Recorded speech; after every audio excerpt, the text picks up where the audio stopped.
minds of the people. Welcome back to Broadcasting Seeds, the podcast where we plant little kernels of curiosity in the fertile soil of your mind. I'm your host, Bennett Tanton, here to dive headfirst into the strange, the unexplained, and sometimes the downright chilling.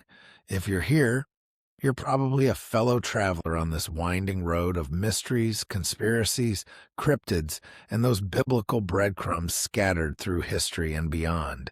Today's episode is going to transport us into a world where folklore meets Christmas cheer, because nothing says holiday spirit quite like mischievous little beings lurking in the shadows, right?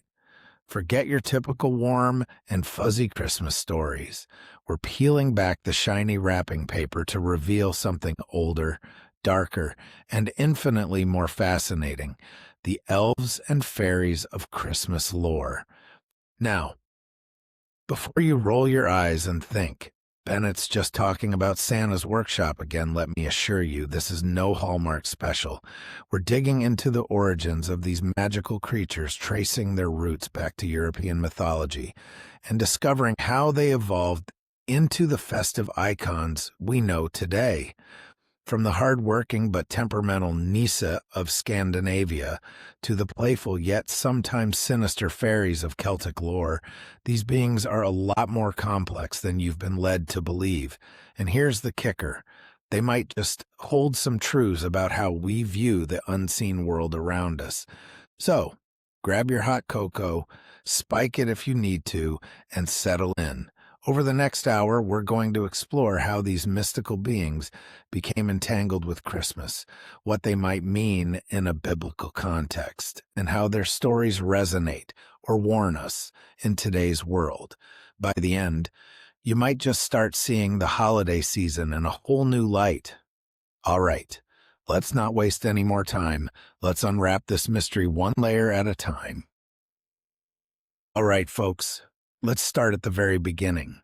Elves and fairies have been part of human imagination for so long that they might as well have frequent flyer miles in the annals of folklore.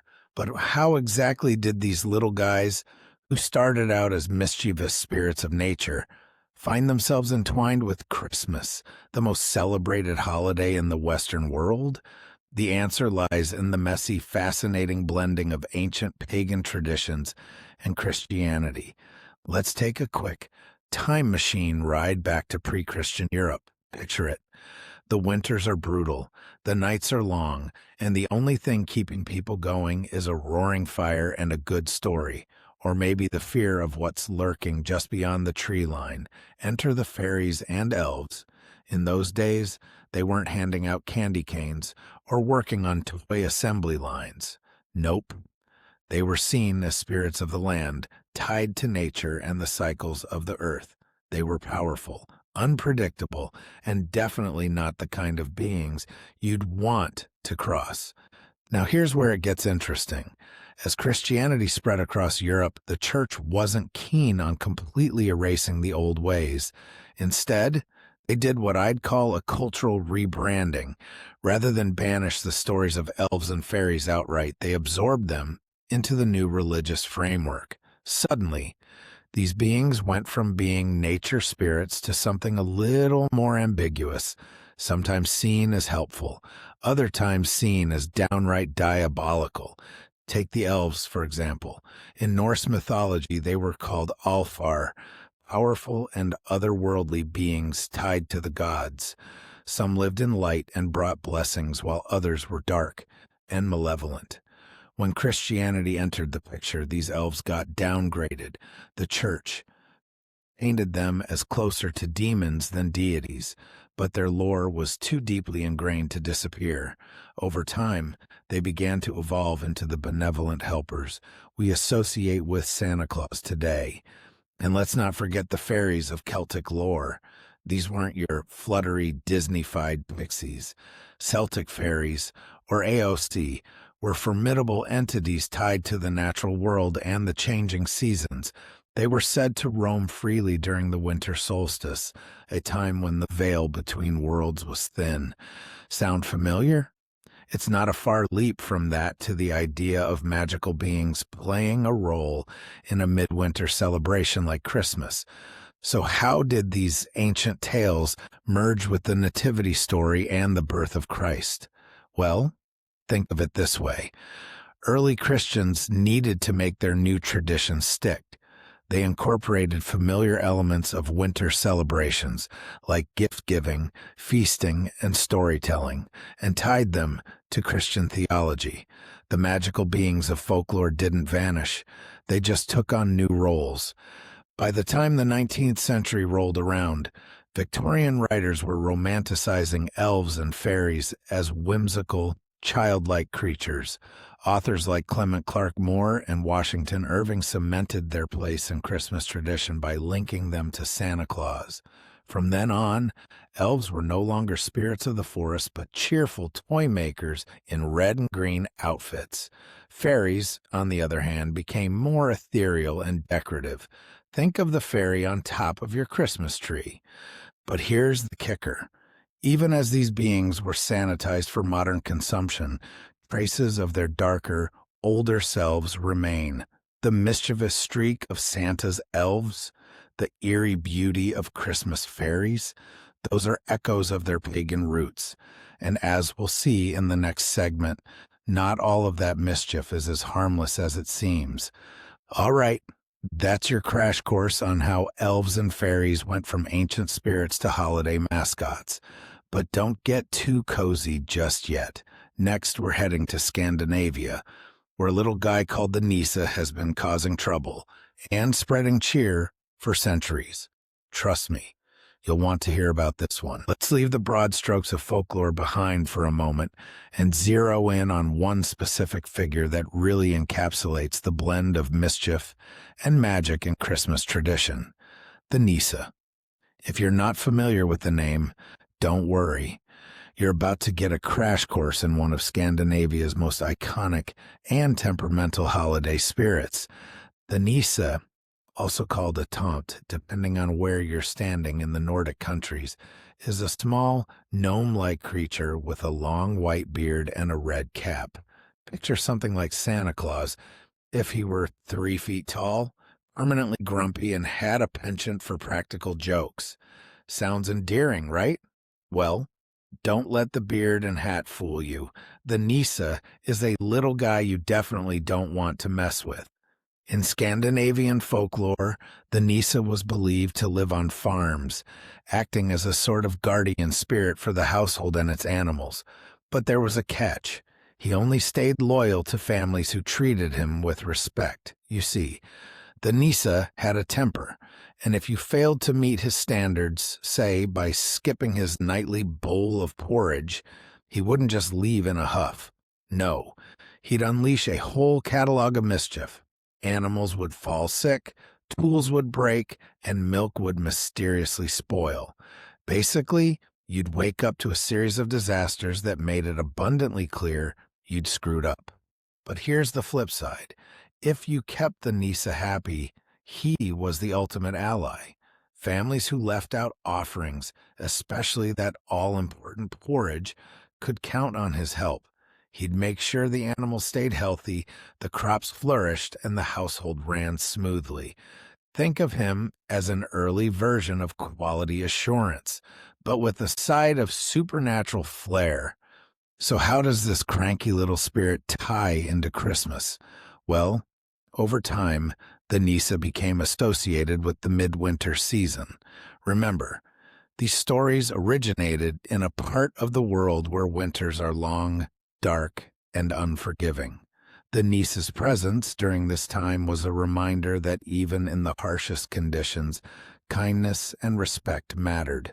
People would leave out extra treats for him during the holiday season, both as a sign of goodwill and as a way to ensure their own survival. Fast forward a few centuries, and the Nisse's image softens. He starts showing up in Christmas cards and decorations, looking less like a menacing farm spirit and more like a cheerful holiday mascot. Today, he's often depicted as a helper to Santa Claus, delivering gifts to children across Scandinavia. But if you dig a little deeper, the old stories still linger. In some rural areas, families still leave out porridge on Christmas Eve just in case the niece is watching. Better safe than sorry, right? Now, here's where it gets even more interesting. The niece's dual nature, helpful but vengeful, ties back to a broader theme we see in folklore. The idea that unseen forces deserve respect, whether it's a farm spirit, an elf, or even something more biblical. These stories are less about the creatures themselves and more about the values they represent. Treat others and the world around you with care, and you'll be rewarded. Fail to do so, and well, you might wake up to a barn full of sick cows. So what can we take away from the niece's story? For one, it's a reminder that the roots of Christmas traditions are deeper and more complex than we often realize. And second, maybe, just maybe, it's worth leaving out a little porridge this year, just in case. Coming up, we're heading west to the misty lands of the Celtic fairies. These guys make the Nisse look like an amateur when it comes to mystery and mischief. Stay tuned.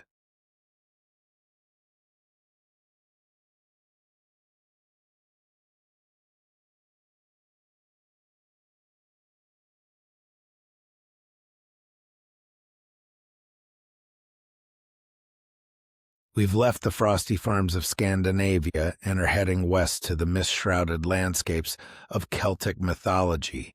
If the Nisse brought us a little playful mischief with the side of porridge, the Celtic fairies, or OC as they're called in Irish tradition, are about to turn the dial up to 11. These beings are as enchanting as they are unsettling, and their connection to the winter solstice will leave you rethinking everything you thought you knew about holiday traditions. So let's set the stage. In Celtic folklore, the AOC weren't just tiny fluttery creatures with wings. Nope. These fairies were often depicted as tall, beautiful, and otherworldly, more like beings from a parallel dimension than something out of a children's bedtime story. They were deeply tied to nature and the cycles of the seasons, and their influence was believed to be strongest during the solstices when the veil between worlds was at its thinnest. Now, here's where things get interesting. The winter solstice, the darkest day of the year, wasn't just a marker of the seasons for the Celts. It was a time when the natural and supernatural worlds collided. The IOC were thought to roam freely during this period, visiting households, blessing or cursing those they encountered. If that doesn't sound like the perfect mix of Christmas cheer and cautionary tale, I don't know what does. These fairies were known for their dual nature. They could be incredibly generous, bringing blessings of health and prosperity, but only to those who respected their presence. Disrespect them, and you'd find yourself on the receiving end of some serious bad luck. Sound familiar? Like the Nisse, the AOC operated on a sort of cosmic code of conduct. Kindness and respect were rewarded, while arrogance or neglect could lead to disaster. One of the most fascinating cursed Celtic traditions tied to the AOC during the winter solstice was the lighting of fires and the leaving of offerings. Families would leave food and drink outside their homes as a sign of goodwill. This practice, which might seem superstitious today, was deeply symbolic. It acknowledged the unseen forces of the world and invited their favor during the cold, dark months ahead. Now, let's connect this to Christmas. When Christianity spread to the Celtic lands, the Church, once again, absorbed existing traditions rather than wiping them out. The imagery of the AOC was softened, and their role in the winter solstice celebrations was folded into the idea of Christmas blessings and miracles. Over time, these beings became less associated with the natural world and more with the spiritual, paving the way for their evolution into the whimsical fairies we see in holiday stories today. But even in their modernized form, the echoes of their old selves remain. Think about the Christmas fairy perched atop your tree, or the twinkling lights that remind us of their otherworldly glow. These aren't just decorations, they're remnants of a time when people believed that the fate of their winter survival might rest in the hands of beings they couldn't see but deeply respected. So, what can we learn from the AOC? For one, their stories remind us of the importance of humility and gratitude, values that resonate strongly during the holiday season. And second, they challenge us to look beyond the surface of our traditions. Maybe there's more to those twinkling lights and festive fairies than meets the eye. Coming up next, we're shifting gears to the modern era to explore how elves, yes, Santa's workshop crew, took center stage in Christmas lore. Stick around. You don't want to miss this one. All right, let's jump into one of the biggest Christmas rebrands of all time. How elves went from powerful mythological beings to cheerful toy makers in Santa's workshop. Trust me, folks, this isn't just a story about green tights and pointy hats. There's a lot more history hiding behind those smiling faces. Let's rewind to the early 19th century, a time when Christmas as we know it was still taking shape. Before elves became Santa's helpers, they were far closer to their mythological roots. In Norse and Germanic folklore, elves, or Alfar, were otherworldly beings. They were tied to both light and dark, often capable of bringing blessings or curses. These weren't the kind of creatures you'd imagine assembling toys. They were more like mysterious forces of nature that commanded respect. Now, fast forward to 1823, when a man named Clement Clark Moore wrote a little poem you might have heard of, A Visit from St. Nicholas, or as it's better known, "'Twas the Night Before Christmas." This was the first major shift in how elves were perceived. In the poem, Santa is described as a jolly old elf, which, believe it or not, was a revolutionary idea at the time. Suddenly, elves weren't just nature spirits. They were tied directly to Christmas and, more importantly, to Santa Claus himself. But that's not where the transformation ends. Over the next century, writers, artists, and marketers jumped on the idea of Santa's workshop. In the late 1800s, illustrations began to show Santa surrounded by tiny helpers, and by the early 20th century, the image was solidified. Elves became Santa's workforce, cheerfully building toys in a bustling North Pole factory. Let's pause for a second and think about what that shift means. Elves went from being these powerful, somewhat intimidating beings to what? Tiny, cheerful laborers? If you ask me, that's one heck of a PR makeover, and it wasn't random. It reflected the growing commercialization of Christmas. By turning elves into symbols of hard work and productivity, the holiday became less about ancient traditions and more about the joy of gift-giving. And, let's be honest, selling products. Now here's the twist. Even though modern elves are seen as lighthearted and whimsical, they still carry echoes of their older selves. Think about it. They're hidden, mysterious, and magical, operating in a world just out of sight. They may no longer command respect in the way ancient elves did, but their role as unseen helpers reminds us of the supernatural forces that early Christmas celebrations sought to honor. And let's not forget that elves haven't lost their mischievous streak entirely. Just look at the modern phenomenon of the elf on the shelf. On the surface, it's a cute tradition for kids, but dig a little deeper, and it's clear that the idea of a watchful, slightly meddlesome elf ties back to those old stories of beings who reward the good and punish the naughty. So what's the takeaway here? The evolution of elves reflects the evolution of Christmas itself, from a holiday steeped in mystery and reverence to one that's all about joy, togetherness, and maybe a little consumerism. But no matter how they're depicted, elves remind us that the spirit of Christmas is as much about the unseen as it is about the visible. Coming up next, we're pulling back the curtain on the deeper meanings behind all this mischief and magic. What do these beings really represent, and what lessons do they hold for us today? Stay tuned.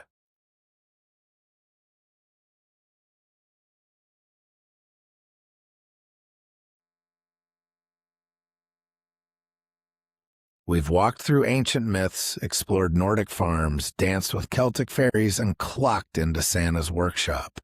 But now, it's time to dig a little deeper. Let's set aside the Christmas lights and candy canes for a moment and ask, what do all these tales of elves and fairies really mean? Why have they endured for centuries, shifting and evolving with the times? What lessons are hidden behind their playful, sometimes unsettling mischief? First, let's talk about symbolism. Elves and fairies, in their many forms, have always represented the unseen forces of the world, the things we can't explain but feel nonetheless. In their original contexts, they were tied to nature and the cycles of life. They reminded people of the delicate balance between humanity and the environment. Respect the natural order and you'd be rewarded. Disrupt it, and there were consequences. In a modern context, this symbolism still holds up. Think about how Christmas itself is a season of contrasts. Light and dark, abundance and scarcity, joy and sorrow. The stories of these magical beings mirror those contrasts. They're playful but powerful, helpful but vengeful. They remind us that life isn't black and white. It's a dance between extremes. Now, let's take this a step further. From a biblical perspective, the themes tied to these beings align with ideas of stewardship, humility, and accountability.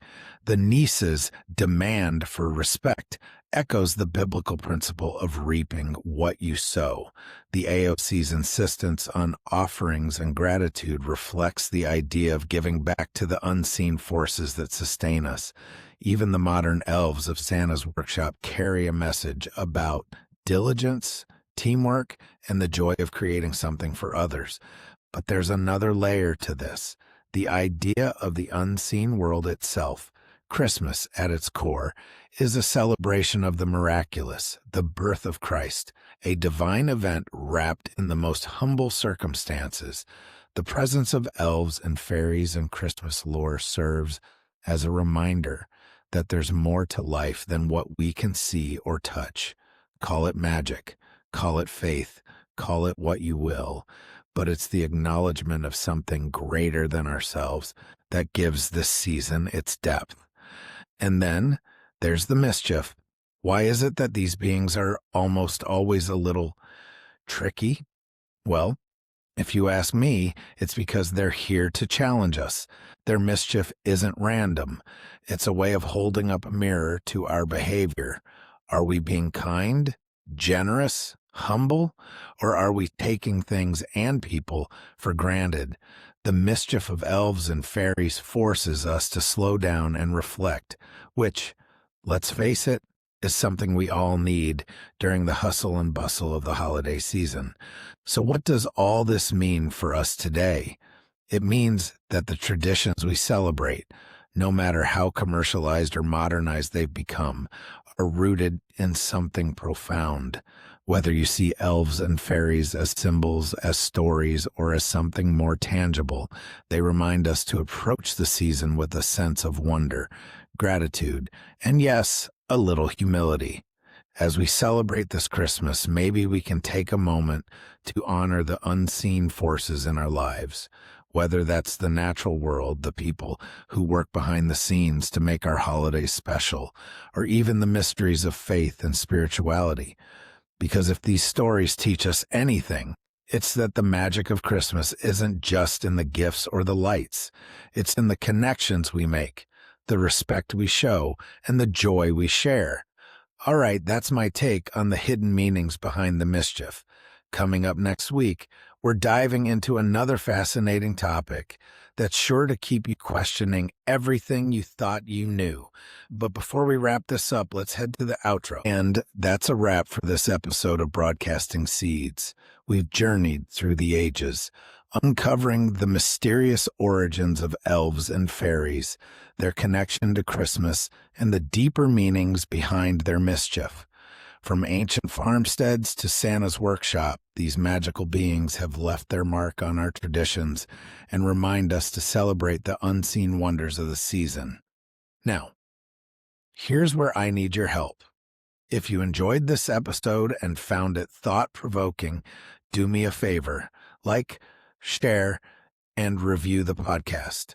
Seriously, it takes just a minute, but it makes a huge difference.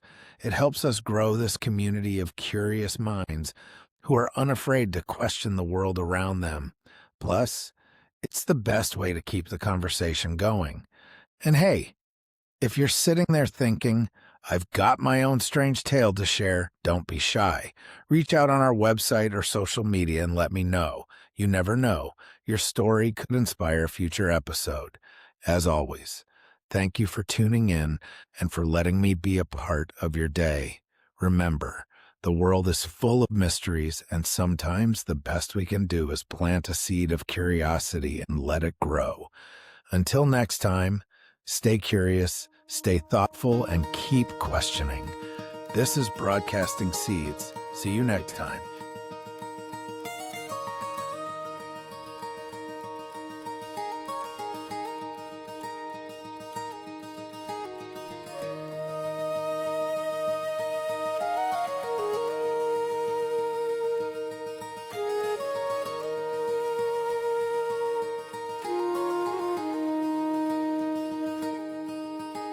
Snow falls soft on an ancient road, lantern light and stories told about the little folk who walk unseen where the veil grows thin between worlds and dreams. They say the Nisse guards the fire, watching hearts and weighing desires. Kindness give and kindness return, but cross the line and you might get burned.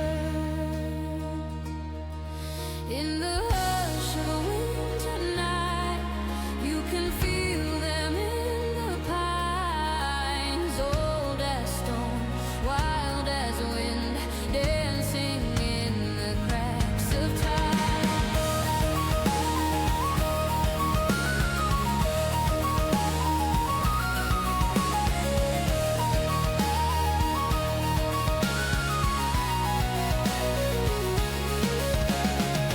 So raise your glass to the hidden and free, to the fair folk living in the roots of the trees. They laugh like bells in the winter cold, carrying secrets the world forgot to hold. Oh, Christmas isn't just glitter and gold. It's whispers in the winter wood and stories never told.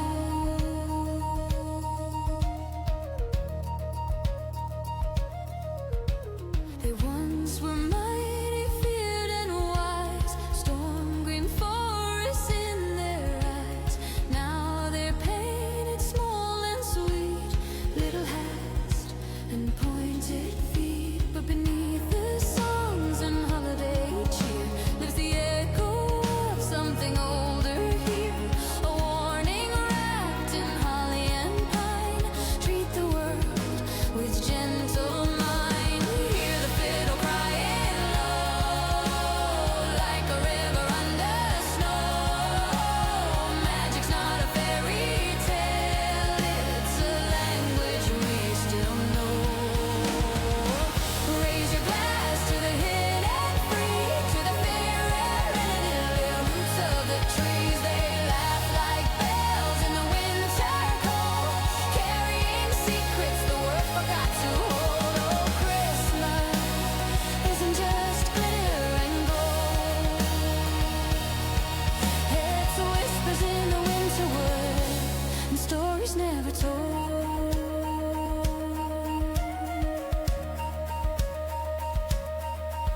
Maybe the mischief they weave is a mirror held up to you and me, showing what we hide away in the bright lights of the holiday. So take a breath and take it slow. Show some grace before you go, 'cause every heart